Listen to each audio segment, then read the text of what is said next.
तो आज से नियम लो कि मैं अपने मन को मन नहीं अपना मानूंगा, बुद्धि को बुद्धि नहीं मानूंगा, वृत्तियों को वृत्तियां नहीं मानूंगा।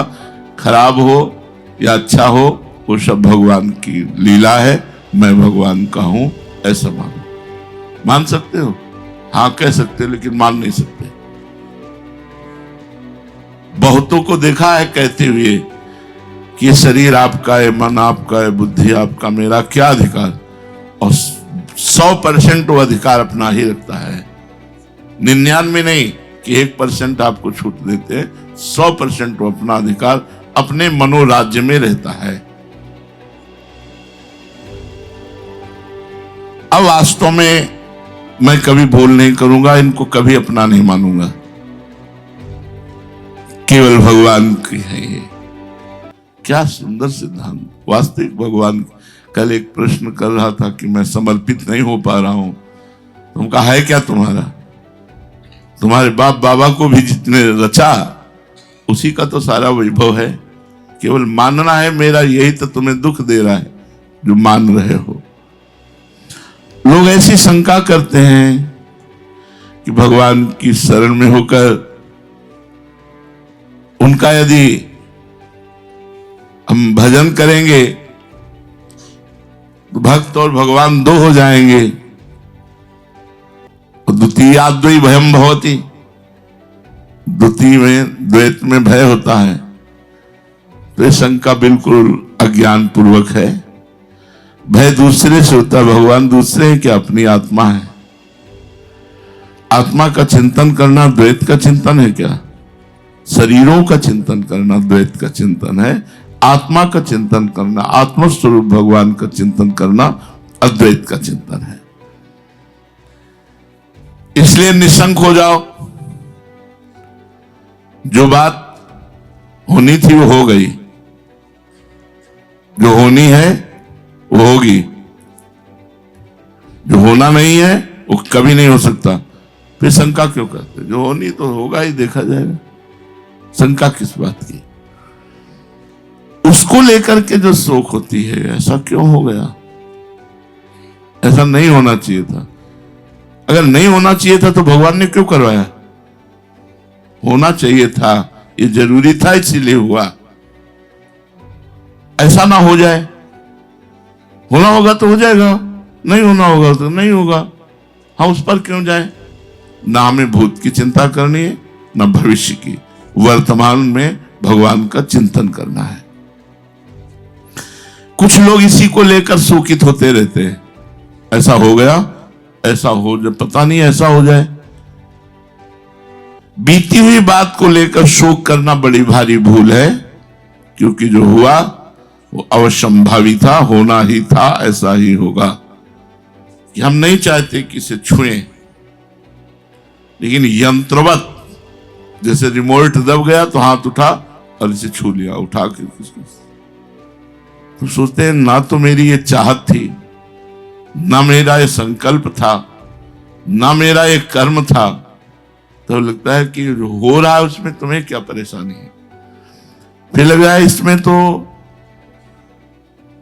ये जो क्रिया है ये निम्न कोटि की हुई,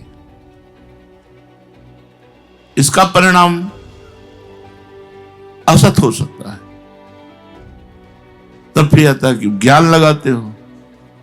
अगर उनको थप्पड़ चलवाना है तुम्हारे ऊपर तो तुमसे वही बात कहवाएंगे जिससे तुम्हारे थप्पड़ चले। यदि तो यश करवाना है तो वही बात करवाएंगे जिससे यश हो। निंदा करवानी तो वही बात करवाएंगे जिससे तुम्हारी निंदा हो। तुम्हें अब क्या चिंता करना है? बस तुम शरणागत रहो। जिस समय जैसा वो चाहते हैं वैसे बिल्कुल निश्चिंत रहो। निश्चिंत हो जाओ भगवान की शरण में होकर। भगवान के संबंध में कभी संदेह न करो कि पता नहीं उन्होंने मुझे स्वीकार किया है कि नहीं। प्रत्युत इस बात को देखें कि अनादिकाल से जिन्होंने मुझे स्वीकार किया, अनादिकाल से मैं उन्हीं का हूं, ममई वांशो। आज मुझे अवसर मिला है कि उन्हें हम स्वीकार कर लें।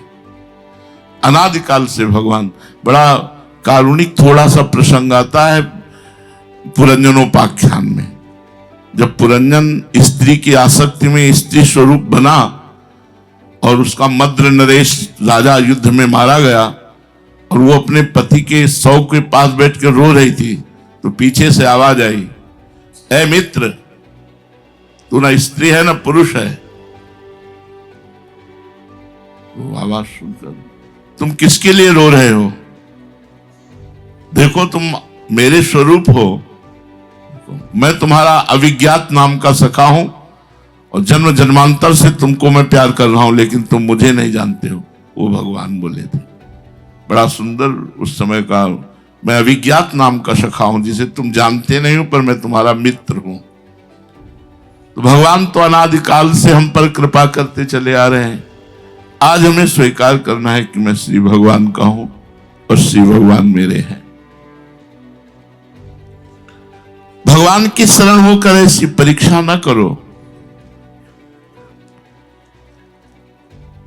कि भगवान की शरण में हो गया हूं तो मेरे में ऐसे लक्षण घटने चाहिए। ये भी नहीं। एक भी लक्षण शरणागति का नहीं है तो भी मैं शरण में हूं। एक भी लक्षण शरणागति का नहीं है तो भी मैं शरण में हूं। ऐसा कभी मत परीक्षण करो, परीक्षा मत करो कि मेरे में लक्षण घटने चाहिए जो मैं भगवान की शरण में हूं। ऐसे ऐसे लक्षण मेरे में नहीं है तो मैं भगवान की शरण कहां हूं?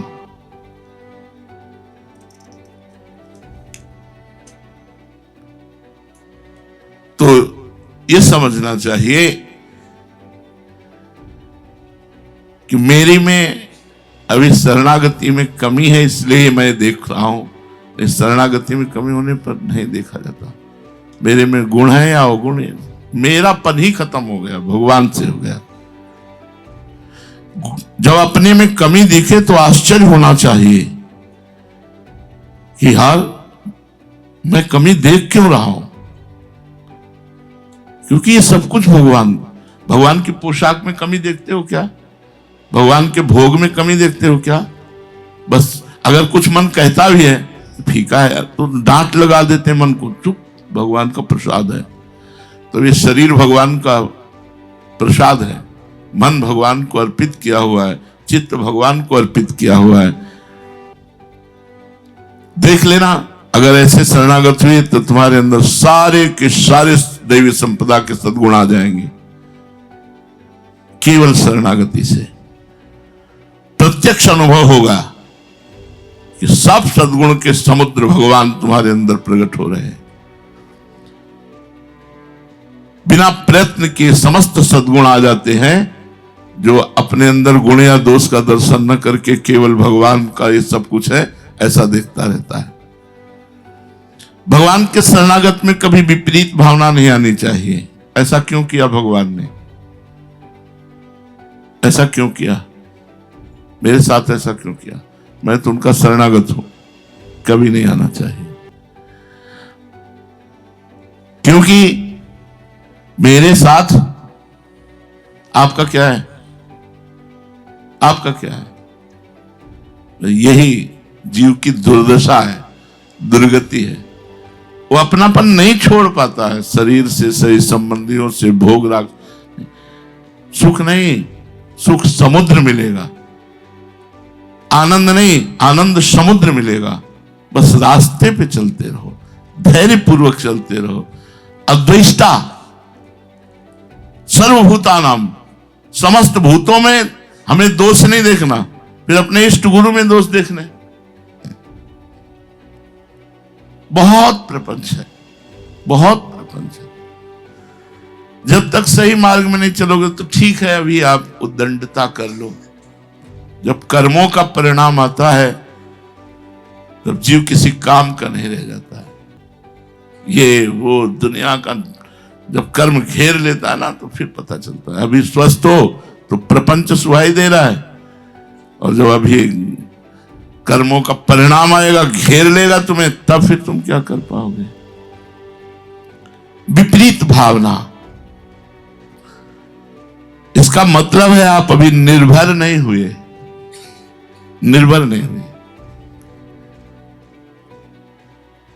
कुछ भी ऐसा क्या करूं जिससे आप हमको भी उसी तरह प्यार करें जैसे हम प्यार करते हैं, क्या विशेषता है? तो कहते हैं सुना है कि उन्होंने 2 चबूतरे निर्माण के लिए बोले कि एक आप बनाओ एक आप बनाओ, शाम का दोनों गिरा दो, दूसरे दिन सुबह का फिर बनाओ, फिर कहा मेरे अनुकूल नहीं इनको गिरा दो, फिर तीसरे दिन का फिर बनाओ, फिर कहा मेरे अनुकूल नहीं गिरा। पुत्र ने निवेदन किया कि प्रभु आपको कैसा चाहिए, रोज गिरवा देते हो, मेहनत करके सुबह से शाम तक बनाता हूं, आप गिरवा दे, कैसा चाहिए? शिष्य से पूछा, तुम बोलो।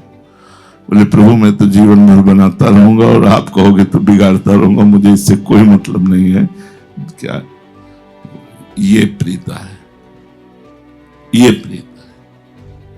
अपने सुख के लिए इष्ट और गुरु का प्रयोग करना, अपने सुख के लिए इष्ट गुरु, तो वो देह सुख की बात होगी, परमात्मा सुख की थोड़ी होगी।